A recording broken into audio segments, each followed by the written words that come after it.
بسم اللہ الرحمن الرحیم الحمد للہ الذی هو الاول والآخر والظاہر والباطن والصلاة والسلام على اشرف الانبیاء والمرسلین سیدنا و مولانا و مقتدانا ابی القاسم محمد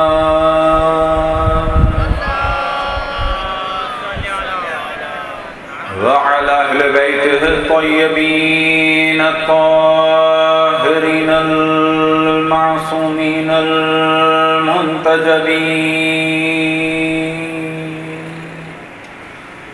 سیما بقیت اللہ فی الاراضین مہدی المنتظر ارواحنا وارواح العالمین لتراب مقدمه الفداء ولعنة الله على آدائهم ومنكر فضائلهم وغاصب حقوقهم إلى قيام يوم الدين. وقال الله تعالى وهو أصدق القائلين إنما يريد الله ليذهب عنكم الرجس أهل البيت ويطهركم تطهيرا.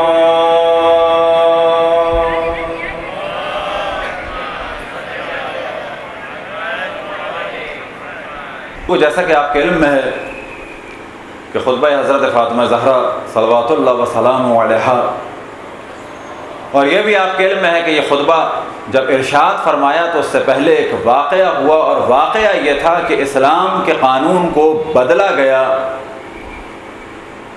یعنی ایک جانب تو بنت رسول کو، یعنی وہ رسول کے جو قانون خداوند تبارک و تعالیٰ کی جانب سے لے کے آیا، جاتے ہی اس کے قانون کو بدلا گیا اور کہا گیا کہ نبی میراث نہیں چھوڑتے. تو دوسری جانب ایک اور حدیث فوراً بنائی گئی کہ صحیح ہے کہ اقربین کا حق ہے خمس میں، لیکن یہ رسول اللہ کی زندگی تک تھا. اور ساتھ ہی وہ فے کہ یعنی وہ ایسی زمین کہ جو رسول اللہ کو بغیر جنگ کے ملی ہو، کہ جو خود بحکم قرآن رسول کی ہے، اور رسول اللہ صلی اللہ علیہ وسلم نے جب آیت نازل ہوئی وآت ذی القربى حقہ تو جناب سیدہ کو عطا فرمائی. پھر عالم یہ ہے کہ قرآن کا تو نام لیا جا رہا ہے، لیکن قرآن میں جن کی عصمت کو بیان کیا اور جن کو صادقین کہا اور جن کو جھوٹوں پہ لعنت کے لیے بلایا گیا، ان سے گواہ کو طلب کیا جا رہا ہے. ابھی کچھ عرصے پہلے ایک ہمارے دوست نے کہا کہ ایک صاحب مذہب اہل بیت سے مشرف ہوئے، اور مشرف ہونے کی وجہ یہ تھی کہ جب کوئی واقعہ بیان کیا اور آخر میں اس نے کہا کہ اسی چیز کو میرے ماموں بھی یہی کہہ رہے ہیں کہ ایسا ہی ہوا تھا. تو ایک صاحب نے کہا کہ کیا دلیل ہے کہ تمہارے ماموں سچ کہہ رہے ہیں؟ اور وہ ماموں ان کے قوم قبیلے کے بڑے تھے. کہا کہ یہ تم نے کیا بات کی؟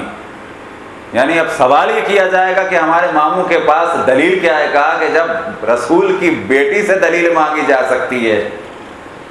تو ایک دم سے اس نے گھبرا کے کہا کس نے مانگی دلیل اور کس نے مانگا یہ اور کس نے کیا یہ سوال کہ فاطمہ گواہ لے کے آئیں کہ وہ سچ کہہ رہی ہیں. لہذا یاد رکھیں کہ جناب سیدہ کی مظلومیت تا قیامت لوگوں کی ہدایت کا ذریعہ ہے. صلوات پڑھیں بر محمد والے محمد.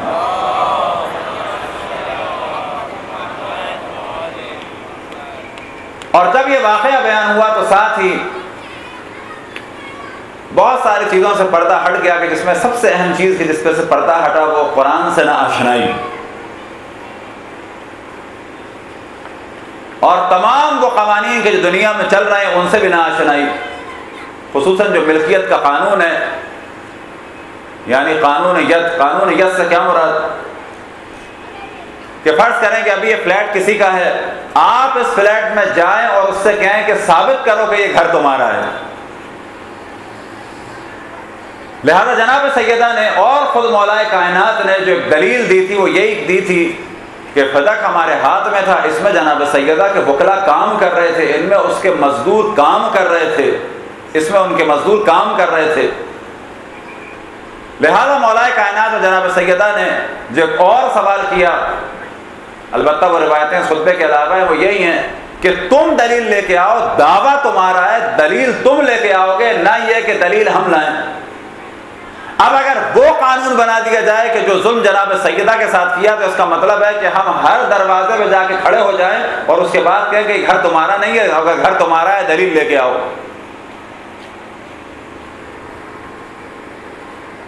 تو پہلا ایک جانب تو قرآن کا انکار کیا گیا، تؤمنون ببعض الکتاب وتکفرون ببعض، تو دوسری جانب عام و عقلی احکام کو جو تمام دنیا میں آپ کہیں بھی چلے جائیں، چاہے جہاں عیسائی رہتے ہوں، یہودی رہتے ہوں، بدھسٹ رہتے ہوں، ہندو رہتے ہوں، شرق میں چلے جائیں، غرب میں چلے جائیں، تو یہی کہا جائے گا یہ کتاب جس کے ہاتھ میں اسی کی ہے۔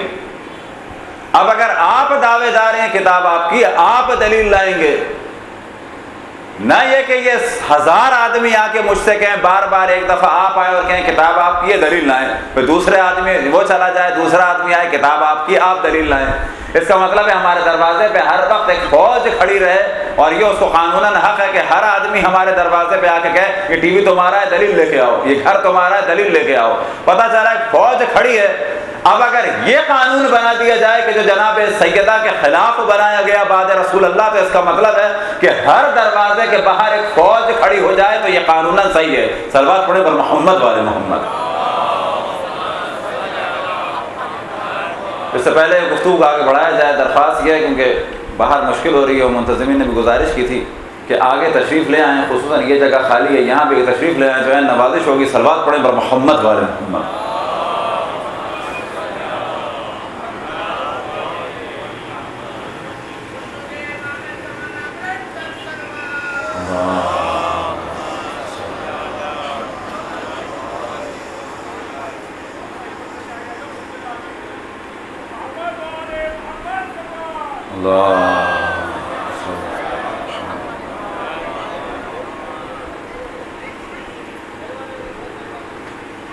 تو ایک تو یہاں پر بالکل ایک عام قانون جو ساری دنیا میں اس کو توڑ دیا گیا۔ ایک مرحلہ تو یہ ہے کہ انسان قرآن سے آشنا نہ ہو، ایک اس سے گر کے مرحلہ یہ کہ انسان عام قوانین سے بھی آشنا نہیں ہے، اور یہ وہ قانون ہے کہ حتیٰ زمانے جاہلیت میں بھی چلتا تھا۔ قبلہ ہمارے برادر عزیز قبلہ مولانا روحانی صاحب تشریف فرمائیں، ان کی موجودگی میں بھی لفظ ہو رہی ہے، البتہ لفظ کشائی تو ہو ہی گئی ہے اور ہوتی رہے گی انسان، لیکن معذرت کے تالے میں صلوات پڑھیں پر محمد والے محمد۔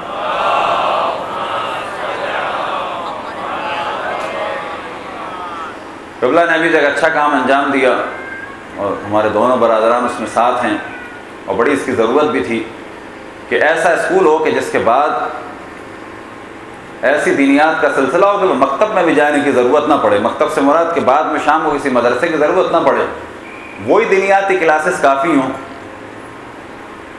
لہذا قبلہ نے اسکول بنایا اور اب وہ الحمدللہ وہ ترقی کی منازل طے کر رہا ہے اور کرتا چلا جائے گا۔ لیکن اس میں کوئی شک نہیں کہ کل بھی ہم نے عرض کیا کہ نہ نبی نہ امام جب تک لوگ ساتھ نہ دیں کوئی کامیابی حاصل نہیں ہو سکتی۔ لہٰذا یہاں پر ساتھ دینے سے مراد یہ نہیں ہے کوئی جلدہ جیسا جمع کر رہے ہیں، بلکہ ساتھ دینے سے مراد یہ ہے کہ اس میں انسان اپنے بچوں کو بھیجے، اس کو دیکھے، اس کو سمجھے۔ ہاں اگر کسی کو نقص نظر آئے تو وہاں کے بڑوں کو بتائے بھی، لیکن انشاءاللہ جیسا کہ خود ہم نے دیکھا اور دوسروں سے پوچھا، کسی قسم کا اسلامی اعتبار سے یا تعلیمی اعتبار سے کوئی نقص کا علم نہیں ہوا۔ ابھی ایک سمر کیمپ بھی رکھا ہے خصوصاً بچوں کی تربیت کے لیے، کیونکہ 2 مہینے بعض دفعہ تفریحات کے عنوان سے ضائع ہو جاتے ہیں، اب اگر وہ 2 مہینے میں اکثر دن ایسے ہوں کہ جس میں بچہ جائے اور عام دنوں کے علاوہ زیادہ جو ہے آداب اور رسوم اور تعلیمات قرآن اور اہل بیت کو سیکھ سکے تو یہ والدین کے لیے بھی ثواب جاریہ ہے اور خود ان کے لیے ثواب جاریہ ہے ہی، اور ساتھ میں خود بچوں کی تربیت کا اس کے اوپر بچوں کے اوپر اس کا بہت اچھا اثر پڑے گا کہ وہ ایک اچھے اور نیک شہری بنیں گے۔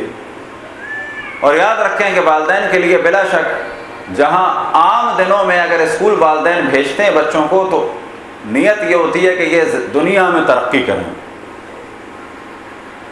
اب اگر کوئی 2 مہینے دوبارہ صبح اٹھے اور بچوں کو تیار کرے، بالآخر روٹین ڈسٹرب ہوتا ہے کہ دوبارہ بچوں کو جلدی سلانا پڑے گا، صبح اٹھیں، ماں باپ کی نیند بھی خراب ہو، رات کے اچھے خاصے پروگرام ان کے ڈسٹرب ہوں کہ جن میں وہ شرکت نہ کر سکیں۔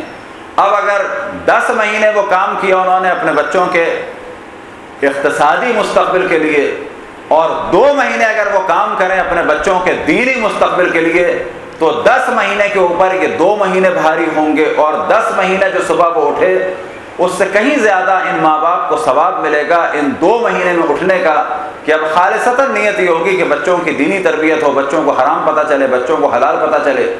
اور یاد رکھیں کہ ہم دنیا سے قریب چلے جائیں گے اگر بچوں کی تربیت کی ہوگی قرآن اور اہل بیت علیہ السلام کے مطابق، تو بچہ جو بھی کام انجام دے گا، فرض کریں کہ ماں صبح اٹھی، عام دنوں میں وہ صبح اٹھتی تھی، اب 2 مہینوں کی چھٹیوں میں اس کے لیے گنجائش تھی کہ ذرا تھوڑا ریسٹ کرے، لیکن اب وہ خدا اور رسول کی خوشنودی کے لیے دوبارہ صبح اٹھتی ہے، دوبارہ ناشتہ بناتی ہے، دوبارہ بچوں کو تیار کراتی ہے۔ اب اگر بچے نے وہاں سے فرض کریں کہ اچھے طریقے سے نماز سیکھ لی، بس جب تک یہ بچہ نماز پڑھے گا والدین کے درجات بلند ہوں گے، اگر وہ زندہ ہیں تو والدین کے درجات بلند ہوں گے، جب یہ والدین دنیا سے جائیں گے، اور بلا شک دنیا سے جائیں گے والدین، ہم سب دنیا سے جائیں گے، جب یہ بچہ اس نماز کو پڑھے گا، کون سی نماز یا کون سا عمل جو اس نے اس 2 مہینے میں سیکھا ہوگا، تو یاد رکھیں یہ صبح کا اٹھنا کہ جو بظاہر مشکل ہوگا، یہ والدین کا دوبارہ بچوں کو لانا لے جانا، البتہ وہاں کنونس کا انتظام ہوگا، لیکن پھر بھی جو مشکلات ہیں وہ اپنی جگہ، لیکن یہ ساری مشکلات کہ جس وقت انسان اپنے بچوں کو پریکٹیکل لائف میں نیک دیکھے گا تو ساری مشکلات اس کے لیے آسان ہو جائیں گی، اور جب وہ دنیا سے چلا جائے گا اور بچہ کوئی بھی کام انجام دے گا، فرض کریں کہ اس دوران نماز یاد ہوئی تو جب بھی وہ نماز پڑھے گا ماں باپ کو ثواب ملے گا، اس دوران کوئی اور عمل بتایا گیا، جب بھی وہ بچہ وہ عمل انجام دے گا تو ماں باپ کو ثواب ملے گا، تو لہٰذا اس جانب توجہ رکھیں اور بچوں کی تربیت کے لیے کوشاں رہیں کہ بلا شک اس وقت زمانہ فتنے اور فساد کا ہے، جتنا ہو سکے خدا رسول اور اہل بیت علیہ السلام کی راہ پر چلانے کے لیے خود ہم بھی کوشش کریں اور اپنے گھر والوں کی بھی توجہ دلائیں۔ صلوات پڑھیں بر محمد والے۔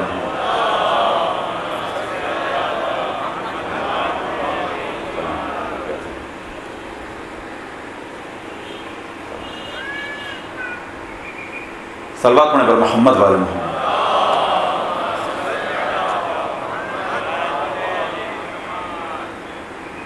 تو عرض یہ کیا کہ ایک جانب تو قرآن سے ناآشنائی، دوسری جانب لگتا ہے کہ زمانے جاہلیت کے بھی جو اقتصادی قوانین تھے، جو ملکیت کے قوانین تھے، شاید ان کو بھی پامال کر دیا گیا، جو عرفی قوانین تھے شرق و غرب میں سب کو پامال کر دیا گیا، صرف اس لیے کہ جناب سیدہ کو حق سے محروم کیا جائے۔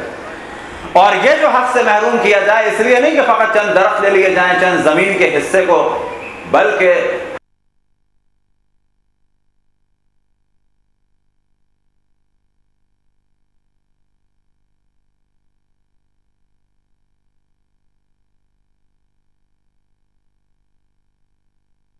رکھیں کہ یہ جو مصائب پڑے خصوصاً مولا کائنات پر، اس کی اصل وجہ یہ تھی کہ دشمن منافق یہ جانتا تھا کہ جب تک علی زندہ ہے کہ جو اسلام کا قلعہ ہے، اس وقت تک توحید اور رسالت ختم نہیں ہو سکتی۔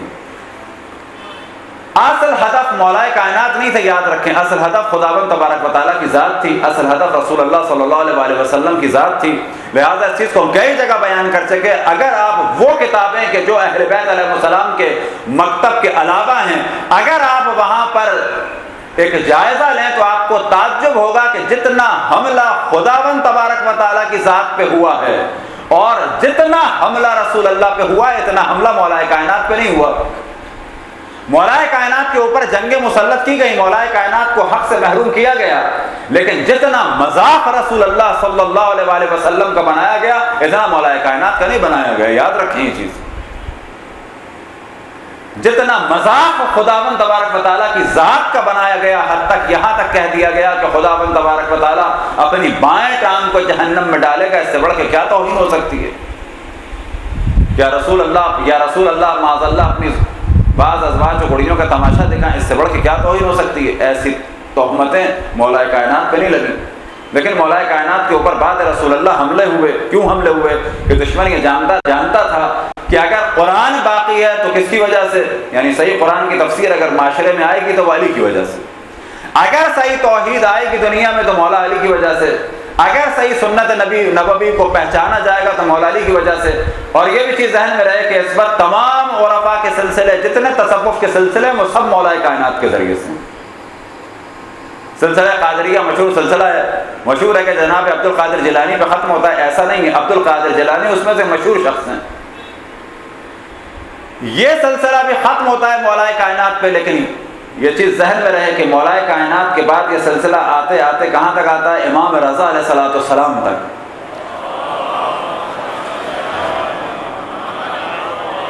اور امام رضا اور پورے سلسلہ قادریہ کا تعلق جو امام رضا کے بعد جس شخص سے ہوتا ہے وہ جناب معروف کرخی. اور معروف کرخی امام رضا کے دربان ہیں، یعنی چوکیدار. ایک معروف کرخی جو امام کا خدمت گزار ہے، امام کا دربان ہے، اس سے یہ توحید کا سلسلہ چلا. کون سا سلسلہ عرفان کا چلا؟ سلسلہ قادریہ. لہذا یہ سلسلہ قادریہ منسوب ہے شیخ عبد القادر جیلانی کی جانب، لیکن دراصل یہ معروف کرخی کا سلسلہ ہے. معروف کرخی نے کہاں سے لیا؟ امام رضا نے امام رضا سے لیا. امام رضا کے پاس کہاں سے آیا؟ اپنے والد یہاں تک مولا کائنات سے. لہذا آج جو توحید موجود ہے، آج جو معرفت الہی کے خزانے موجود ہیں، یاد رکھیں کہ وہ ائمہ کی وجہ سے. کل ایک چیز کی جانب توجہ دلائی اور توجہ نہ دلائیں، میدان کو کھلا چھوڑ دیں، جو چاہے ممبر رسول سے آ کے جو چیز کہے تو پھر مذہب برباد ہو جائے گا، دین برباد ہو جائے گا. دوبارہ گزارش ہوئی اگر کچھ آپ لوگ اور زیادہ آگے تشریف لے آئیں، بلکہ اور زیادہ سمٹ جائیں. اگر روایتیں بنانے کی اجازت ہوتی جس طرح بعض لوگ روایتیں بناتے تھے، تو ایک روایت تو موجود ہے کہ نماز کے صفوں میں کندھوں سے کندھے ٹکرائیں تو برکت ہوتی ہے. اب اگر روایت بنانے کی اجازت ہوتی تو بنا دیتے کہ مجلس میں گھٹنوں سے گھٹنے ٹکرائیں تو عبادت ہے، بہت بڑا ثواب ہے. لیکن یہ روایت بنا نہیں سکتے. صلوات پڑھتے ہوئے قریب سے قریب آ جائیں تاکہ منتظمین کے لیے اور بعض مومنین کے لیے مشکلات نہ ہوں. بر محمد والے محمد صلوات.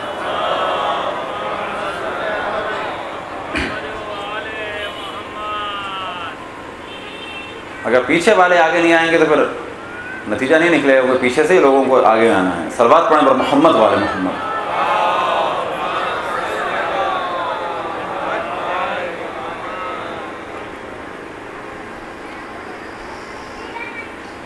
اگر ہر آدمی خاموش رہے اور جو چاہے ہونے دے تو جو کچھ جناب سیدہ کے ساتھ ہوا، یاد رکھیں وہ اس وجہ سے نہیں ہوا تھا کہ لوگ جانتے نہیں تھے. وہ اس وجہ سے ہوا تھا کہ لوگ جانتے تھے لیکن بولتے نہیں تھے. بولنے والے کتنے لوگ تھے؟ جناب ابو ذر، جناب مقداد، جناب سلمان، جناب مالک اشتری، چند لوگ تھے بولنے والے. کیا آپ یہ سمجھتے ہیں کہ مدینے میں جناب سیدہ کے فضائل کو لوگ نہیں جانتے تھے؟ ضرورت تھی کہ جناب سیدہ کے فضائل کو بتایا جائے؟ کیا ضرورت تھی کہ جناب سیدہ کو پہچانوایا جائے کہ یہ رسول اللہ کی بیٹی ہیں، ان کا نام فاطمہ ہے، یہ تنہا بیٹی ہیں، ان کے علاوہ کوئی اس وقت بیٹی نہیں ہے؟ یہ جب نے جملہ کہا کہ اس وقت کوئی بیٹی نہیں ہے، حتیٰ وہ لوگ کہ جو 4 بیٹیوں کا عقیدہ رکھتے ہیں دیگر مذاہب والے، تو بالآخر جس وقت جناب سیدہ نے دعویٰ کیا اپنی میراث کا، اس وقت کوئی اور بیٹی نہیں تھی، ایک تنہا بیٹی تھی. ہمارے حساب سے تو ایک ہی تھی، لیکن اگر 4 والی روایتوں کو دیکھا جائے تو اس وقت بھی جناب سیدہ تنہا تھی. وجہ کیا تھی کہ لوگ ایسے ہو گئے؟ ایک تو وہی وجہ تھی قبیلوں کی سیاست. دوسری کیا وجہ تھی؟ لوگ بولتے نہیں تھے، گونگے تھے بالکل. ایسا نہیں تھا کہ جانتے نہیں تھے، جانتے تھے، بولنے کی جرت نہیں رکھتے تھے. آج بھی اکثریت بہت ساری چیزیں جانتی ہے، بولتی نہیں ہے.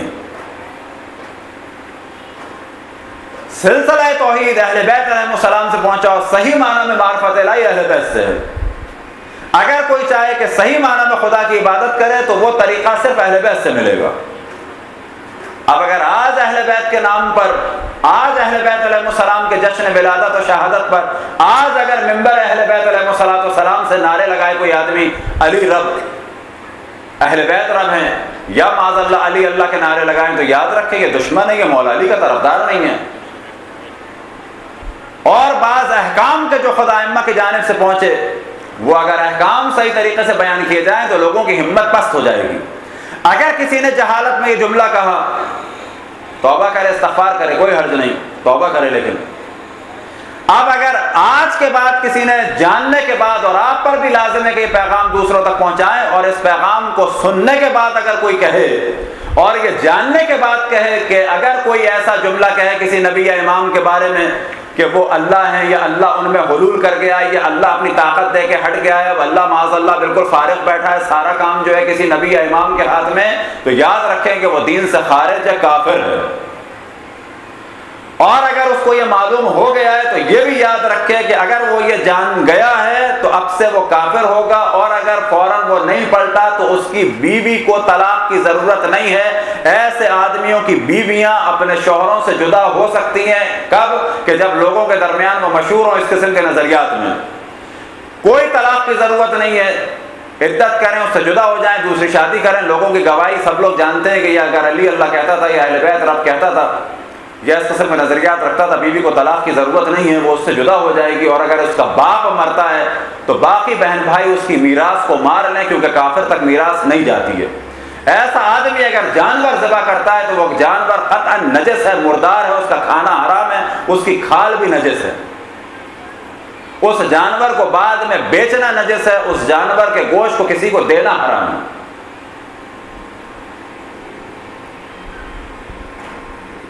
اگر کوئی ان مسائل کو جان گیا، اس کے بعد بھی اگر اس کی بیوی کو آپ کو بتانا ضروری ہے، اس کے بعد بھی اگر وہ زندگی گزارتے ہیں، جو پہلی اولادیں ہوئی ہیں وہ جائز ہے کیونکہ مسئلہ نہیں جانتا تھا، اگر بعد میں اولادیں پیدا ہوئی ہیں تو وہ اولادیں قطعاً جائز نہیں ہیں۔ یہ احکام اگر بیان ہوں گے تو اس قسم کے لوگ ڈریں گے۔ یہ احکام کون سے ہیں؟ خالصتاً ائمہ کے بیان کیے ہوئے، یہ لوگ ڈریں گے، نہیں بیان کریں گے تو ان کو آخرت کا خوف نہیں ہے، انہیں خدا رسول ائمہ کا خوف نہیں ہے، انہیں مذہب اہل بیت کی بربادی کا خوف نہیں ہے۔ اگر انہیں خوف ہوگا تو یاد رکھیں صرف اس کا ہوگا کہ ان کی اولادیں مشکوک نگاہ سے دیکھی جائیں، ان کو نجس سمجھا جائے، اور اگر مر جائیں گے تو یاد رکھیں ان کو غسل دینا، کفن دینا، ان کو مسجد میں ان کا جنازہ آنے دینا، انہیں مسلمانوں کے قبرستان میں دفنانا، ان کی تشییع جنازہ میں شرکت کرنا صحیح نہیں ہے۔ یہ کون سا احکام؟ یہ سارے وہ احکام ہیں جو ائمہ نے بیان کیے۔ جب تک سارے احکام بیان نہ ہو، یاد رکھیں صحیح معنی میں قانون سمجھ میں نہیں آتا، چاہے وہ یہ قانون ہو یا مثال کے طور پہ طلاق کا مسئلہ۔ ہمارے عام طور پہ لوگ یہ جانتے ہیں طلاق ہوتی ہے، یہ نہیں جانتے طلاق کے بعد اگر طلاق رجعی ہے تو رجوع بھی ہو سکتا ہے۔ لوگ یہ جانتے ہیں کہ طلاق ہے، لیکن یہ نہیں جانتے طلاق کے بعد نکاح بھی ہو سکتا ہے۔ ایک طلاق دی، رجوع کر لیا یا نکاح کر لیا، پھر طلاق دی، پھر رجوع کر لیا، نکاح کر دیا، پھر طلاق دی، اب ضرورت پڑے گی کس کی؟ کہ یہ عورت شادی کرے کسی اور سے۔ تو بہت سارے احکام ہمارے فقط لفظ کی حد تک مشہور ہیں کہ طلاق ہے، لیکن طلاق کے احکام نہیں معلوم۔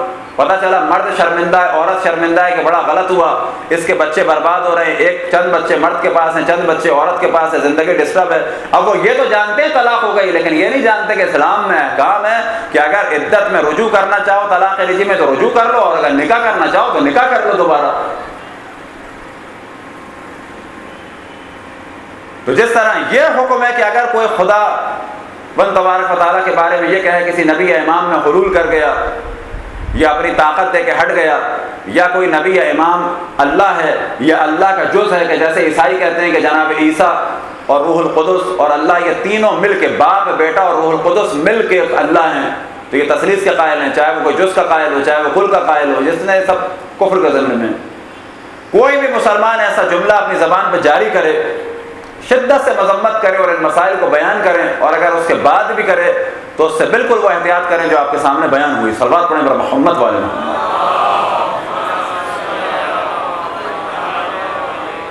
پھر میں عرض کروں کہ یہ فضائل ائمہ کے لیے نہیں ہو رہا، یہ ائمہ کے مذہب کو بدنام کرنے کے لیے ہو رہا ہے، بالکل اسی طرح کہ جب امام علی نقی علیہ السلام کے دور میں نمیر نصیر نے مولا علی امام علی نقی علیہ السلام کے لیے کہا تھا کہ وہ اللہ ہے، میں ان کا رسول ہوں۔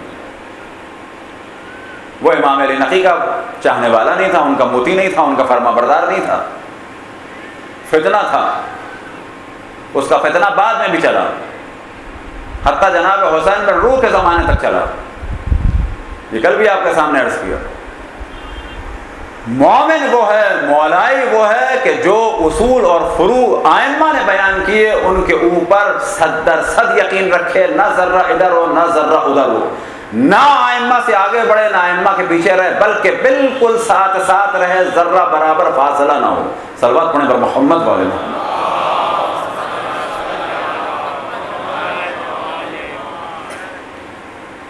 تو مومن، آج کا مومن اگر یہ تصور کرتا ہے کہ کاش میں مدینے میں ہوتا تو دین کا دفاع کرتا، تو مدینے کا زمانہ تو گزر گیا 11 ہجری کا۔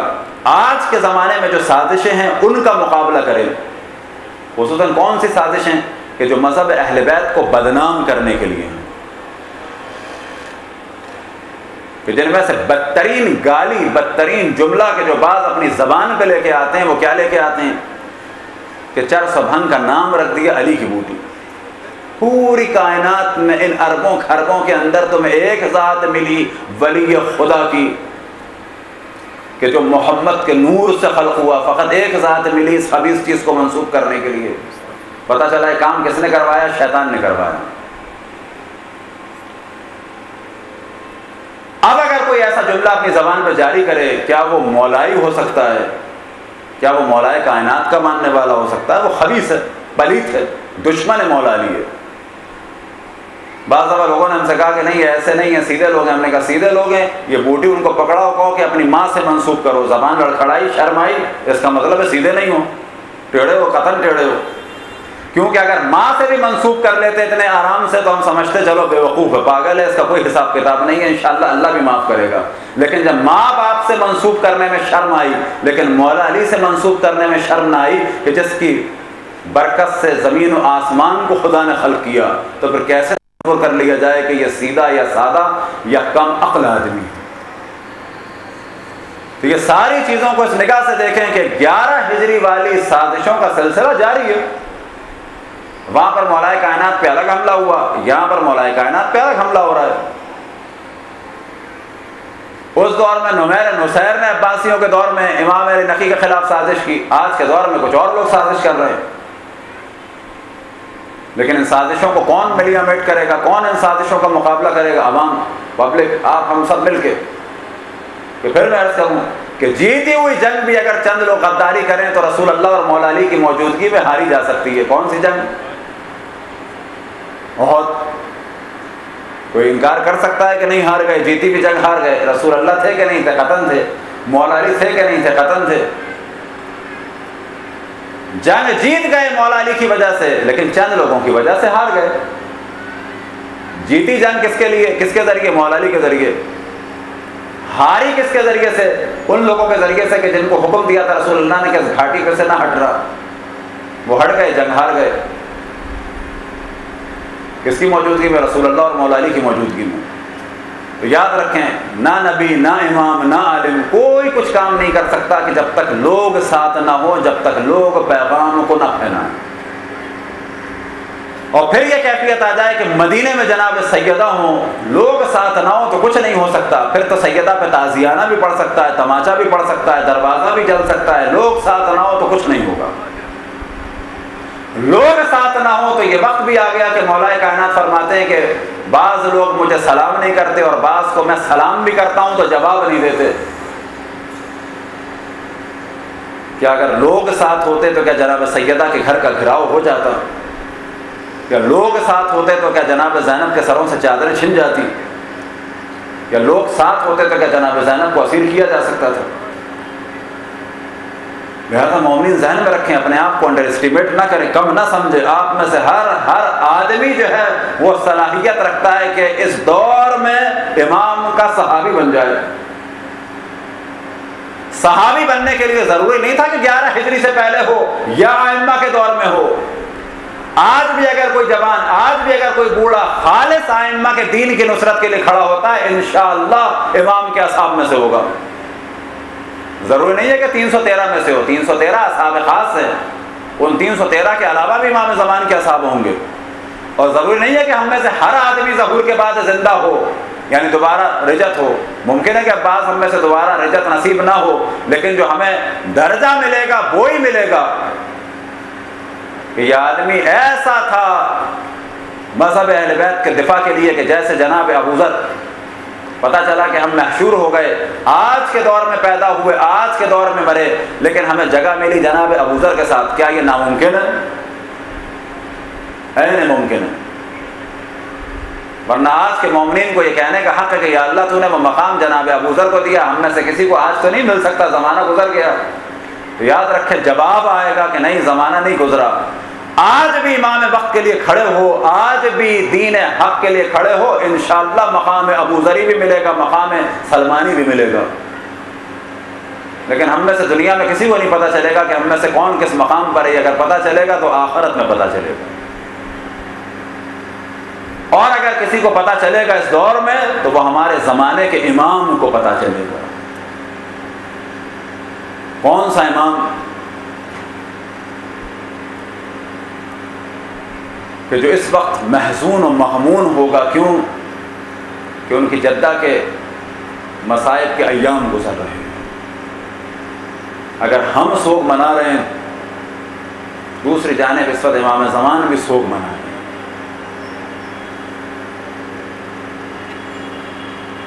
ایک جملہ جو بعض دفعہ ہم کہتے ہیں کہ صحیح ہے، کوئی ہمارا مقام نہیں ہے کہ امام زمان کی بارگاہ میں اپنے آپ کو پیش کر سکیں، لیکن ہاں اتنا کہا جا سکتا ہے امام زمان سے کہ صحیح ہے، ہم ایسے نہیں ہیں کہ جیسے ہونے چاہیے، لیکن ہاں اتنا ہے کہ آپ کی جدہ حضرت فاطمہ کے قاتلوں سے محبت نہیں کرتے، ان سے نفرت کرتے ہیں.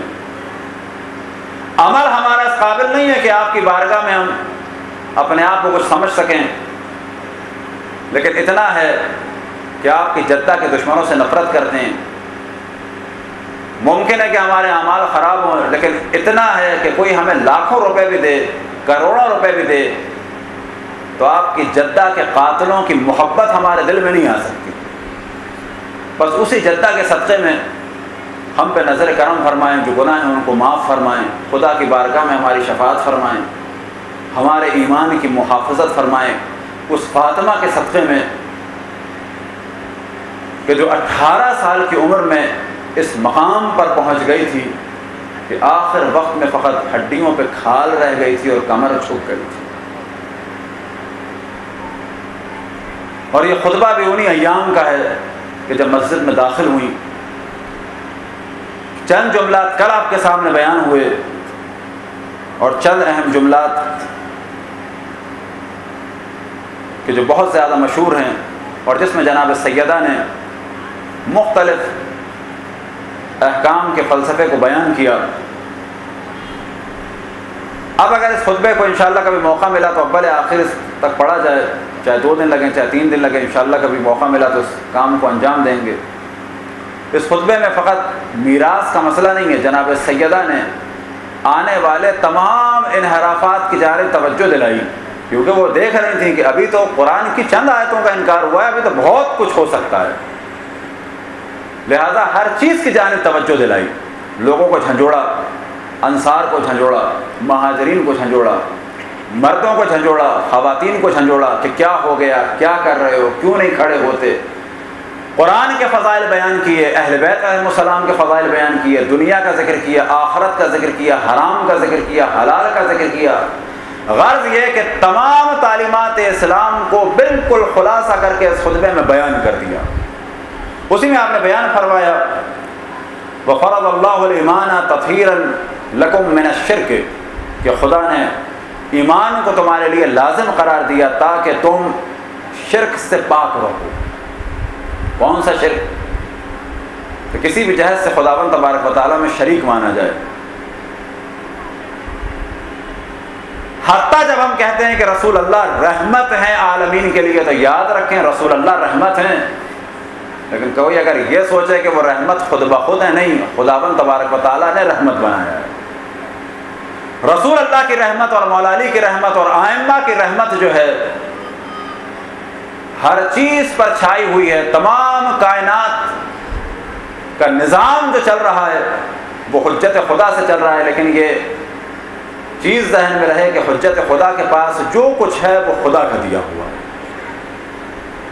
وَبِيُمْنِهِ رُزِقَ الْوَرَىٰ وَبِوُجُودِهِ ثَبَتَتِ الْأَرْضُ وَالسَّمَاءُ کہ تمام مخلوقات رزق پا رہی ہیں اسی حجت خدا کی برکت سے،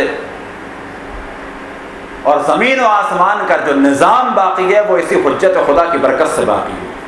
لیکن اس حجت خدا کو جس نے یہ طاقت دی، جس نے یہ نظام چلانے کی صلاحیت دی، جس نے حجت خدا کو رحمت قرار دیا، جس نے حجت خدا کو سبب قرار دیا زمین و آسمان کی بقا کا، وہ کون ہے؟ وہ خدا کی ذات ہے۔ اب اگر کوئی ایسے مانے کہ سب کچھ خدا کا ہے، جو ان کے پاس ہے وہ اللہ نے ان کو دیا ہے، اور تمام مخلوقات میں سب سے بلند مقام رسول اللہ اور مولا علی اور جناب سیدہ اور باقی ائمہ کا ہے، اور جتنا خداوند تبارک و تعالیٰ کا فضل و کرم ہے اور جتنی خدا کی رحمت ہے وہ ان کے ذریعے سے ہے، یہ عین دین ہے، یہ شرک نہیں ہے۔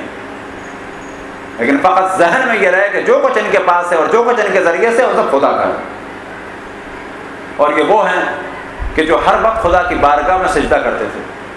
اگر یہی ایک چیز کلیئر ہو جائے تو تمام مسائل حل ہو جائیں۔ پھر آپ فرماتی ہیں وَالصَّلَاةَ تَنزِيهًا لَكُمْ عَنِ الْكِبْرِ، کہ فوراً آپ نے اس کے بعد ذکر کیا کس کا؟ نماز کا، کہ نماز کو قرار دیا خداوند تبارک و تعالیٰ نے کس لیے؟ کہ تم لوگ تکبر سے محفوظ رہو، یعنی اپنے آپ کو کچھ نہ سمجھو۔ جب اپنے سر کو خدا کی بارگاہ میں جھکاؤ گے، اپنی ناک کو خدا کی بارگاہ میں زمین پہ لگاؤ گے، اپنی پیشانی کو خدا کی بارگاہ میں زمین پہ لگاؤ گے تو خدا کی بارگاہ میں پھر تکبر نہیں کر سکتے۔ وَالزَّكَاةَ تَزْكِيَةً لِلنَّفْسِ وَتَزْيِيدًا فِي الرِّزْقِ، اور زکوٰۃ کو خداوند تبارک و تعالیٰ نے قرار دیا کس کے لیے؟ تاکہ مال بھی پاک ہو اور نفس بھی پاک ہو۔ اب ایک سوال جو آج بعض لوگ فتنے کی صورت میں کر رہے ہیں، جو آپ کی جانب توجہ دلائی، کچھ لوگ خمس پہ بھی حملہ کر رہے ہیں، یاد رکھیں کہ اسلام میں ایک چیز ہے عبادت بدنی، کہ انسان اپنے بدن کے ذریعے سے عبادت کرے جیسے نماز اور روزہ اور حج، اور ایک عبادت ہے مال کے ذریعے سے، جو مال کے ذریعے سے عبادت کی جائے وہ زکوٰۃ ہے۔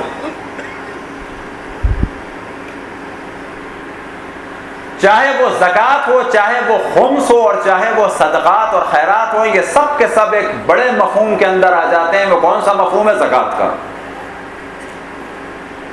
مولا کائنات کی فضیلتوں میں سے فضیلت کیا تھی؟ انما ولیکم اللہ ورسولہ والذین یقیمون الصلاۃ ویؤتون الزکاۃ وہم راکعون، کہ تمہارا ولی اللہ ہے، رسول ہے، اور کون ہے؟ اور وہ ہے کہ جو نماز پڑھے اور حالت رکوع میں زکوٰۃ دے۔ تمام مفسرین شیعہ و سنی نے بیان کیا کہ یہ آیت نازل ہوئی ہے مولا کائنات امیر المومنین علی ابن ابی طالب کے لیے۔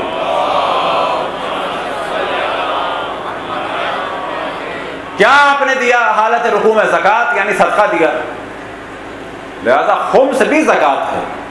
یہ تو بعض لوگوں کے ذہن میں آتا ہے کہ خمس کا ذکر قرآن میں ایک جگہ ہے، وہ جو قرآن میں ایک جگہ ہے وہ خمس کی مقدار بیان ہوئی ہے، یعنی نصاب بیان ہوا ہے، اور خمس کن چیزوں پہ وہ بیان ہوا ہے، لیکن خمس بھی زکوٰۃ ہے، صدقات بھی زکوٰۃ ہے، فطرہ بھی زکوٰۃ ہے، اور زکوٰۃ بھی زکوٰۃ ہے، یعنی جو مال خدا کی راہ میں دیا جائے وہ زکوٰۃ ہے۔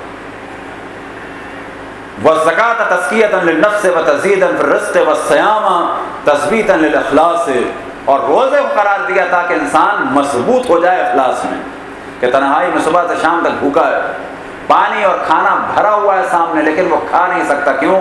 یہ پریکٹس ہے کہ ہر وقت خدا کو اپنی نگاہوں کے سامنے رکھے، چیز موجود ہو لیکن گناہ نہ کرے۔ اگر کوئی یہ اندازہ لگایا جائے کہ کیا ماہ رمضان کے روزے میرے قبول ہوئے، تو ماہ رمضان کے بعد یہ دیکھے کیا اب میں خدا کی بارگاہ میں گناہ کر سکتا ہوں یا نہیں کر سکتا۔ اگر میں پہلے کھانے پینے سے کہ جو حلال تھا خدا کے لیے، خدا نے ہمارے لیے حلال قرار دیا تھا لیکن روزے کے عالم میں حرام قرار دیا، جب ایک حلال چیز کو خدا نے جب حرام قرار دیا اور میں اس سے بچ گیا، تو جب ایک حرام چیز کو پوری عمر کے لیے حرام قرار دیا ہے تو اس سے میں کیوں نہیں بچ سکتا؟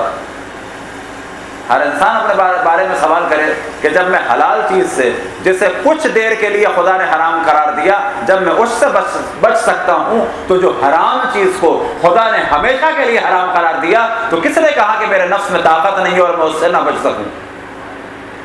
یہ ہم اپنے آپ کو دھوکہ دیتے ہیں کہ ہم میں طاقت نہیں ہے، نہیں، جب صبح سے شام تک سخت گرمی میں اور بھوک کو برداشت کر سکتے ہیں، سخت گرمی میں اور بھوک کے عالم میں، سب کچھ ہونے کے باوجود تنہائی کے عالم میں بھی، تو اس کا مطلب ہے ہمارے نفس میں اتنی طاقت ہے کہ جو ماہ رمضان کی حد تک تو رہتی ہے، اور اس کے بعد ہم اپنے آپ کو جان بوجھ کے ضعیف تصور کرنے لگتے ہیں، جو شیطان کا بہکاوا ہے۔ والحج تشییدا للدین، اور حج کو قرار دیا دین کے استحکام کا سبب بنایا، مضبوطی کا سبب بنایا۔ ایک چیز جو بعض دوست احباب اس دفعہ بھی حج پہ سے آئے تو انہوں نے خصوصاً ہمارے قبلہ روحانی صاحب اور ایک ہمارے بزرگ عالم دین مولانا صادق حسن صاحب اور دیگر کے اوپر ایک اعتراض، اور یاد رکھیں یہ اعتراض فتنے کے لیے ہے، یہ اعتراض جو ہے وہ کام کے لیے نہیں ہے۔ وہ کیا اعتراض کہ یہ لوگ یہ بیان کر رہے ہیں کہ بازو نہ ہٹے، احکام بیان کر رہے ہیں، فلسفہ حج بیان نہیں کر رہے، عرفان حج بیان نہیں کر رہے۔ تو یاد رکھیں کہ ایک چیز کہ جو زیادہ مشکل ہے اور اس کی وجہ سے حج باطل ہوتا ہے، وہ کیا چیز ہے؟ وہ احکام کا نہ جاننا ہے۔ اور پھر اگر نسبت دی جائے امام خمینی کی جانب کہ جی فلسفہ حج کو انہوں نے بتایا، یاد رکھیں فلسفہ حج بتایا تمام علماء مراجع نے بتایا، لیکن اگر ان کی مناسک حج کے کوئی چیپٹر کو آپ دکھا سکیں جہاں پر عرفان حج یا فلسفہ حج بیان کیا ہو تو کمال ہے۔ کیا امام خمینی نے معاذ اللہ اپنی زندگی کے 10-15 سال ضائع کر دیے مناسک حج پہ؟ امام خمینی بھی یہی چاہتے تھے، تمام مراجع یہ چاہتے ہیں کہ ایسے طواف کرو، ان شرائط کے ساتھ طواف کرو، ایسے رمی جمرات کرو۔ اب الگ روایات ہیں کہ رمی جمرات کرتے وقت یہ کیفیت ہو، لیکن سوال کیا جائے خود امام خمینی سے کہ رمی جمرات ہم نے غلط کر دیا یا نہیں کیا، اور طواف ہم نے غلط کر دیا، اس سے حج باطل ہوگا، یا اگر عرفان حج سے آشنا نہیں تھے تو اس سے حج باطل ہوگا؟ تو وہاں سے جواب یہ آئے گا کہ نہیں، اگر طواف غلط کیا، بغیر غسل کے کیا، بغیر وضو کے کیا تو باطل ہو جائے گا، لیکن اگر اس وقت تمہارے ذہن میں وہ روایات جو عرفان حج کی تھیں یا جو فلسفہ حج کی چیزیں تھیں ذہن میں نہیں تھیں تو حج باطل نہیں ہوگا۔ لہذا عرفان حج پہ گفتگو وہ بڑی اچھی چیز ہے، فلسفہ حج پہ گفتگو وہ بڑی اچھی چیز ہے، لیکن قطعاً اس کے یہ معنی نہیں ہے کہ اب احکام حج کا مذاق اڑایا جائے کہ پورے حج میں یہ گفتگو ہو رہی ہے کہ ایسے چلا جائے کہ ویسے چلا جائے، کہ ایسے پتھر مارا جائے کہ ویسے پتھر مارا جائے۔ ہاں، اگر آپ روایتیں اٹھا کے دیکھیں تو فلسفہ حج کی اور احکام عرفان حج کی کم ہیں، احکام حج کی زیادہ ہیں۔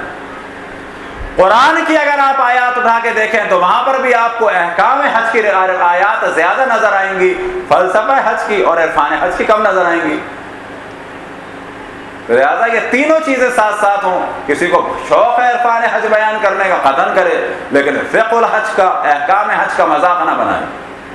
یہ ایک وہ فیشن ہے کہ جو آج کل کئی جگہ ہم نے سنا، اور اس کو نہ ٹوکا جائے۔ اور یاد رکھیں کہ جب بھی آپ حج کریں سب سے زیادہ توجہ جو ہے احکام کے اوپر کریں، کیونکہ اگر آپ کے احکام صحیح نہیں ہیں، بعد میں آپ کو پتہ چلا کہ آپ کا طواف غلط تھا تو غلط ہو گیا، پھر آپ کو رجوع کرنا پڑے گا، بالآخر اپنے مرضے سے کہ پوچھنا پڑے گا اب میں کیا کروں، کسی کو بھیجوں، قضا کروں یا حج کروں، جہاں پر کیا کیسا کیا، کیا باطل کیا، کیا چھوڑا، کیا نہیں کیا۔ حج کا دار و مدار احکام کے اوپر ہے۔ پھر میں بیان کروں، قرآن میں احکام زیادہ بیان ہوئے، احادیث رسول اللہ اور ائمہ میں احکام زیادہ بیان ہوئے۔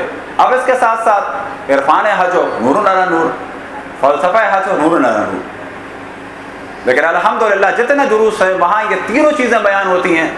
زیادہ مشکل چیز فقہ ہوتی ہے، لہٰذا فقہ کو یہاں بھی بیان کیا جاتا ہے، احکام کے ساتھ ساتھ دوبارہ احکام کو بیان کیا جاتا ہے، اور فلسفے کو اور اخلاقیات کو اور حرام حلال کو دوبارہ کلاسوں میں اور وہاں پر مجالس میں بیان کیا جاتا ہے۔ یہ دعویٰ کہ عرفان حج یا فلسفہ حج بیان نہیں ہو رہا، یہ بالکل غلط ہے۔ صلوات پڑھیں پر محمد والے محمد۔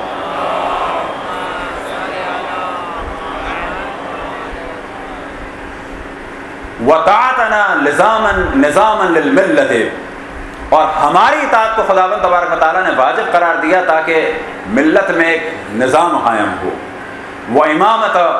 امامتنا امانا من الفرقۃ، اور ہماری امامت کو خداوند تبارک و تعالیٰ نے قرار دیا تاکہ مسلمین آپس میں جدا نہ ہو جائیں۔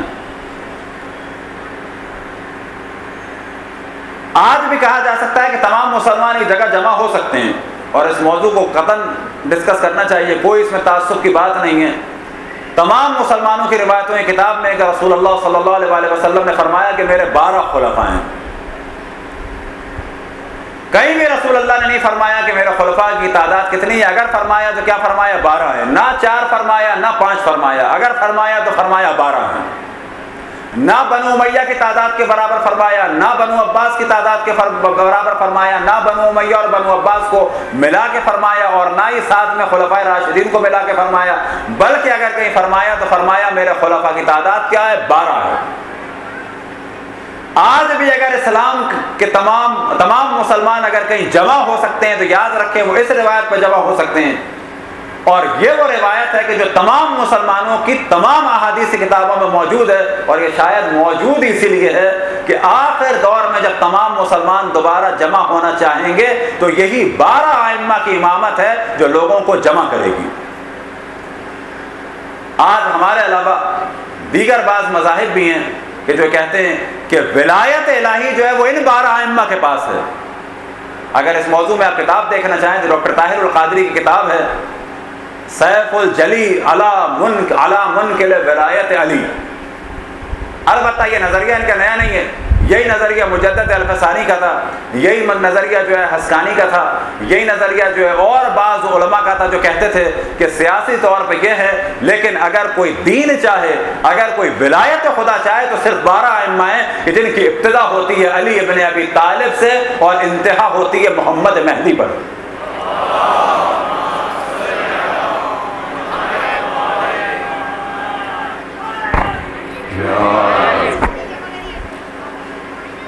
اور ساتھ میں یہ بھی آپ کو بیان کیا جائے کہ اگر آپ میں سے کسی کے ذہن میں ہے کہ اہل سنت 12 ائمہ کو نہیں مانتے، یعنی ان 12 ائمہ کو جن کو ہم مانتے ہیں، تو یہ غلط فہمی ہے. ہاں عوام نہیں جانتے، بعض علماء ائمہ کے ناموں کو چھپا بھی رہے ہیں، لیکن ایک بڑی تعداد ان 12 کو مانتے ہیں. لہٰذا آج بھی اگر خدا آپ کو توفیق عطا فرمائے عمرے کی یا حج کی، تو مسجد نبوی کے دونوں صحنوں میں اگر آپ جا کے دیکھیں تو دونوں صحنوں کے اندر پورے 12 ائمہ کے نام لکھے ہیں. دونوں صحنوں میں 12 دفعہ نہیں لکھے، یعنی 12 کے نہیں لکھے، 2 دفعہ. یعنی پہلے صحن میں کچھ نام ہے، جیسے مولا علی کا نام ہے، امام حسن کا نام ہے، امام حسین کا نام ہے، امام زین العابدین کا نام ہے. اب وہ تعداد ہمارے ذہن میں نہیں، لیکن جو نام لکھے ہیں وہ لکھا ہے علی مرتضیٰ، حسن، حسین، زین العابدین. نام نہیں لکھا، لقب لکھا ہے زین العابدین. محمد باقر، جعفر صادق، موسیٰ کاظم، علی رضا، محمد تقی، علی نقی، حسن عسکری. اور کمال یہ ہے کہ قبلہ رخ جب آپ کھڑے ہوں گے مسجد نبوی کے دوسرے صحن میں تو دوسرے صحن کے بیچ میں نام ہے، کیا لکھا ہوا ہے؟ محمد مہدی.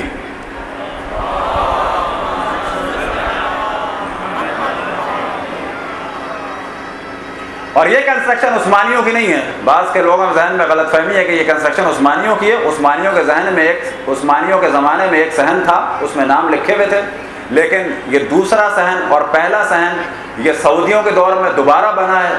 جتنے اس کے ٹائل ہیں، جتنے اس کے ماربل ہیں، جتنے نام ہیں، یہ سب سعودیوں کے دور کے لکھے ہوئے ہیں. یہی وہ 12 ائمہ ہیں کہ جن کے ذریعے سے اللہ نے مسلمانوں کو تفرقے سے روکنا چاہا، لیکن لوگ نہیں رکے. لیکن انہی 12 ائمہ کے نام کے ذریعے اور عدد کے ذریعے انشاءاللہ دوبارہ تمام مسلمان جمع ہوں گے. لہذا جناب سیدہ نے فرمایا وَإِمَامَتَنَا أَمَانًا مِنَ الْفُرْقَةِ وَالْجِهَادِ عِزًّا لِلنِّظَامِ لِلْإِسْلام. اور جہاد کو خداوند تبارک و تعالیٰ نے قرار دیا کس کے لیے؟ اسلام کی عزت کے لیے. آج پوری دنیا میں ایک شور چلا ہے کہ جس میں بعض دفعہ ہمارے یہاں سے بھی بعض لوگ ٹی وی پہ گئے اور ٹی وی والوں کی خواہشات کے مطابق انہوں نے جہاد کے اول مفہوم کو، یعنی آپ سے کہا جائے جہاد تو آپ کے ذہن میں کیا آتا ہے جہاد سے؟ یعنی لکھنے کا جہاد. کسی بھی مسلمان سے کہا جائے جہاد تو اس کے ذہن میں کیا جہاد آتا ہے؟ یعنی جہاد بالسیف.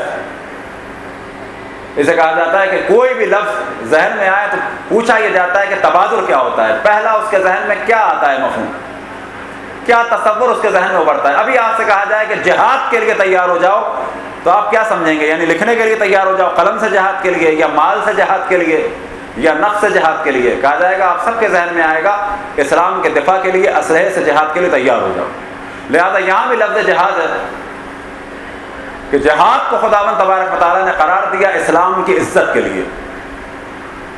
اب جو زمانہ چل رہا ہے کہ جس میں جہاد کی مخالفت ہو رہی ہے، جہاد کی مخالفت کے لیے دشمن نے دو کام کیے، ایک تو یہ طالبان کا جہاد مارکیٹ میں لائے، کبھی بموں کے دھماکے ہو رہے ہیں جہازوں میں، کبھی ٹرین کے اسٹیشن پہ، کبھی ٹرینوں میں، کبھی بسوں میں، یہ جہاد نہیں ہے، اور یہ سارا کام اس لیے ہو رہا ہے تاکہ اسلام کے مفہوم جہاد کو بدنام کرایا جائے ان جہلا کے ذریعے سے۔ اصل جہاد اگر دیکھنا ہے کہ جس کے ذریعے سے خداوند تبارک و تعالیٰ نے ابھی 2 سال پہلے مذہب اہل بیت کو بہت عزت و شرف بخشی کہ 4000 حزب اللہ کے نوجوانوں کے ذریعے سے پوری دنیا کی طاقتوں کے ناکوں کو زمین پہ رگڑ دیا اور سروں کو سرنگو کر دیا، یہ ہے وہ جہاد کہ جو اسلام کی عزت ہے۔ شرق اور غرب کی، یورپ اور امریکہ کی بھی ہیومن رائٹ ایجنسیز کہنے لگے کہ حزب اللہ دہشت گرد نہیں ہے، حزب اللہ جو ہے فریڈم فائٹر ہیں، وہ تمہارے علاقوں میں آ کے بم دھماکے نہیں کرتے ہیں، جب تم ان کے علاقے میں آتے ہو تم سے جنگ کرتے ہیں اپنی سرحدوں کو بچانے کے لیے۔ لہٰذا چند لوگ ہم ٹی وی پہ آئے کہ جن میں سے کچھ ہمارے بھی تھے، کچھ ادھر کے بھی تھے، اور جب جہاد کا کہا گیا کیا اسلام میں جہاد ہے تو انہوں نے گفتگو کی کہ نہیں، اسلام میں جو ہے وہ جہاد بالقلم ہے کہ قلم سے جہاد کیا جائے، اور جہاد بالمال ہے کہ مال سے جہاد کیا جائے، اور سب سے بڑا جہاد بالنفس ہے، بلا شک جہاد اکبر جہاد بالنفس ہے، لیکن اگر سوال کیا جائے جہاد کا تو جہاد فروع دین میں سے ہے۔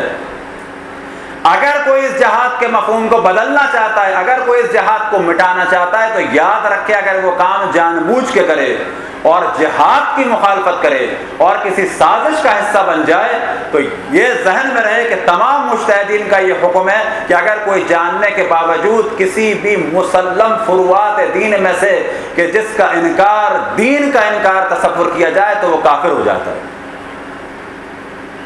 اس جہاد کے مسئلے میں اگر فتاوا کو آپ دیکھیں تو آج کے دور میں سب سے زیادہ صریح اگر کسی کے فتوے جہاد کے مسئلے میں تو آخوئی کے فتوے تھے کہ بعض مومنین کو تعجب ہوگا کہ اس وقت تمام مراجع میں، اس وقت سے مراد یہ جو امام خمینی آخوئی، آغا گلپائگانی، آغا مرشی، آغا عراقی اور یہ جو آغا احمد خوانصاری، یہ جتنے بزرگان تھے خداوند تبارک و تعالیٰ ان کے درجات کو بلند سے بلند فرمائے اور ان کے خلوص کے صدقے میں ہمیں بھی خلوص عطا فرمائے۔ یاد رکھیں تمام مراجع کے درمیان کے جو گزر گئے گزشتگان اور فعلی مراجع میں بھی جتنا صریح فتویٰ جہاد کا آغا خوئی کا تھا اتنا کسی کا نہیں تھا۔ حتیٰ امام خمینی نے بھی جہاد ابتدائی کے بارے میں فتویٰ نہیں دیا، لیکن آغا خوئی نے فرمایا کہ جہاد ابتدائی بھی ہو سکتا ہے، فقط دفاعی نہیں ہوگا۔ دفاعی تو ہے اپنی جگہ، ابتدائی بھی ہوگا۔ اور بعد میں آپ نے فرمایا اور جہاد ابتدائی کیوں نہ ہو، اور جہاد ابتدائی کا انکار اسلام کی روح سے جو ہے وہ تناقض ہے، لا ينسجم بروح الاسلام، جو اسلام کی روح ہے اس سے کوئی مطابقت نہیں رکھتا کہ جہاد ابتدائی کا انکار کیا جائے۔ جہاد کب کیا جائے کب نہ کیا جائے یہ الگ چیز ہے، لیکن جہاد کا انکار نہیں کیا جا سکتا۔ کسی کے ذہن میں آئے کہ جی آغا سستانی جہاد نہیں کر رہے، ہاں وہاں پر چند آپشن تھے، جہاد کا بھی آپشن تھا اور امریکنوں کے ساتھ ملنے کا بھی آپشن تھا۔ بعض دفعہ لوگ پروپیگنڈا کر رہے ہیں، یہیں پہ آ کے سیمیناروں میں گفتگو کرتے ہیں آغا سستانی کے خلاف، روش صحیح نہیں ہے۔ کسی کو اجازت نہ دیں کوئی آغا خامنہئی کے خلاف گفتگو کرے، کسی کو اجازت نہ دے کوئی آغا سستانی یا کسی بھی مرجع، چاہے وہ آغا فاضل الانکرانی ہو، چاہے وہ آغا بہجت ہو، چاہے وہ آغا جعفر سبحانی ہو، چاہے وہ آغا مکارم شرازی ہو، کسی کو اجازت نہ دیں، اس کو زمین پہ اتاریں اور رخصت کریں۔ کسی کو اجازت نہ دیں کوئی مرجعیت کے خلاف اپنی زبان چلائے، چاہے وہ آغا خامنہئی کی ہو، چاہے وہ آغا سستانی کی ہو، چاہے وہ آغا بہجت ہو، چاہے وہ آغا مکارم شرازی ہو، چاہے وہ آغا شبیری زنجانی ہو، چاہے وہ آغا اسحاق فیاض ہو، چاہے وہ آغا سعید الحکیم ہو، چاہے وہ آغا بشیر نجفی ہو، کسی کے خلاف زبان چلانے کی اجازت نہ دی جائے، کیونکہ گھوم پھر کے ایک جانب دوسرے لوگ مرجعیت کو ختم کرنا چاہ رہے ہیں تو دوسری جانب یہ بعض جو حالا مرجعیت کو نقصان پہنچا رہے ہیں۔ جب بھی کسی مرجع کی توہین ہوگی یاد رکھیں کہ چاہے چھری خربوزے پہ گرے، چاہے خربوزہ چھری پہ گرے، نقصان خربوزے کا ہے۔ ادھر سے توہین ہو رہی ہے تو مرجعیت کی، ادھر سے توہین ہو رہی ہے تو مرجعیت کی۔ آغا سستانی کے پاس جہاد کا آپشن بھی تھا، امریکہ سے ملنے کا بھی آپشن تھا، آغا سستانی کے فتوے موجود ہیں۔ سوال کیا گیا آغا سستانی سے، کیا امریکہ، برطانیہ اور اس کے اتحادی افواج کا ساتھ دیا جا سکتا ہے؟ کیا ساتھ دینا جائز ہے؟ آغا سستانی کا واضح فتویٰ موجود ہے، اور جو نہیں جانتے انہیں ڈھونڈنا چاہیے۔ واضح فتویٰ موجود ہے کہ آپ کا فتویٰ کیا ہے کہ یہ عمل بدترین گناہوں میں سے گناہ ہے، اور خدا ان کے شر سے عراق کو اور اس مقدس سرزمین کو کہ جس میں ائمہ علیہ السلام کے قبور ہے پاک کرے اور اسلام کو عزت عطا فرمائے۔ اس سے زیادہ اور کیا صحیح فتویٰ ہو سکتا ہے؟ آغا سستانی نے جو کام انجام دیا وہ کیا انجام دیا کہ نہ یہ کام کیا کہ بعض دفعہ نوجوان کہتے ہیں آغا سستانی اعلان جہاد کر دیں، یعنی آغا سستانی جو ہے معاذ اللہ ایک بچگانہ حرکت کریں، بے وقوفی کی حرکت کریں کہ کویت میں امریکہ بیٹھا ہے، شام کے اوپر امریکہ کی نظر ہے، ایران کے اوپر امریکہ کی نظر ہے، ترکی میں امریکہ بیٹھا ہے، سعودی عرب میں امریکہ بیٹھا ہے، بصرہ کے پاس اور سمندر میں امریکہ بیٹھا ہے۔ یعنی آغا کوئی کئی لاکھ نوجوانوں کو روڈ پہ لا کے کھڑا کر دیں اور کوئی پلاننگ نہ کریں کہ اسلحہ کہاں سے آئے گا، آئندہ جہاد کیسے چلے گا، کئی لاکھ نوجوانوں کو فتویٰ دے کہ روڈ پہ لا کے کھڑا کر دے تاکہ بعد میں صدامی بھی ماریں، طالبانی بھی ماریں، القاعدہ والے بھی ماریں، امریکہ والے بھی ماریں، سب مل کے ماریں اور اس کے بعد شیعت ہمیشہ کے لیے دفن ہو جائے عراق میں۔ یہ کام کریں۔ آپ نے تیسرا کام کیا۔ تیسرا کام کون سا ہے؟ نہ جنگ کی، نہ ان کے ہاتھ میں ہاتھ رکھا، بلکہ تیسرا کام کیا، اور تیسرا کام یہ تھا کہ الیکشن کے لیے لوگوں کو تیار کیا تاکہ مومنین کو پریکٹس ہو وزارتیں سنبھالنے کی اور فوج سنبھالنے کی۔ حتیٰ جب نجف میں جنگ ہو رہی تھی آغا سستانی نے جنگ سے نہیں روکا تھا، بلکہ کہا تھا جنگ نجف سے باہر ہو۔ یہ جس نے اس قسم کا پروپیگنڈا کیا کہ وہ جنگ کی مخالفت کر رہے ہیں، آپ نے کہا جنگ باہر ہو۔ یہ فوجی اعتبار سے بالکل عقلی چیز ہے کہ جنگ اس جگہ نہیں ہوتی کہ جہاں پہ مرکز ہوتا ہے۔ جہاد بلا شک لازم چیز ہے، لیکن اگر کوئی جہاد نہ کر رہا ہو مجبوراً تو نہیں کہا جائے گا جہاد کا منکر ہے۔ ہر روز جہاد نہیں ہو سکتا۔ امام خمینی نے جہاد کیا، ایک وقت آیا کہ سرنڈر کرنا پڑا، کیا کہا جائے گا؟ کیا معاذ اللہ امام خمینی ڈرپوک ہو گئے تھے؟ نہیں، معاذ اللہ معاذ اللہ معاذ اللہ، وہ خداوند تبارک و تعالیٰ کی پاک اور پاکیزہ شخصیت تھے۔ جب تک جہاد کا امکان تھا جہاد کیا، نہیں تھا نہیں کیا۔ آغا سے خوئی کی کیلکولیشن یہ تھی کہ وہ ہمیشہ یہ کہتے تھے کہ عراق میں اگر قیام ہوا تو بہت بڑا قتل عام ہوگا، اور میں نہیں سمجھتا کہ اس کے بعد بھی کامیابی ہوگی۔ یہ آغا خوئی کی کیلکولیشن تھی، اور واضح نظر آیا کہ جب شعبان میں انقلاب آیا، آغا خوئی نے 9 رکنی کمیٹی بنائی، تو وہ عراق، وہ صدام کہ جس کے سب مخالف ہو چکے تھے، لیکن جیسے ہی مومنین اٹھے تو تمام عربوں نے دوبارہ صدام کی حمایت کی، امریکہ نے دوبارہ صدام کی حمایت کی، اور اس وقت جب آغا خوئی دوبارہ مجبوراً اٹھے بھی حالات دیکھتے ہوئے، لیکن وہی ان کی کیلکولیشن صحیح ہوئی کہ عراق میں ہم نہیں اٹھ سکتے، بہت بڑا قتل عام ہوگا۔ کتنا قتل عام ہوا آپ جانتے ہیں؟ اس وقت جو کھرا فگر آیا تھا اس وقت وہ 50,000 کا تھا، اور باقی ابھی خبریں نکل رہی ہیں کئی ہزار مومنین کی۔ کیا ہوا آخر میں؟ قیام ہوا۔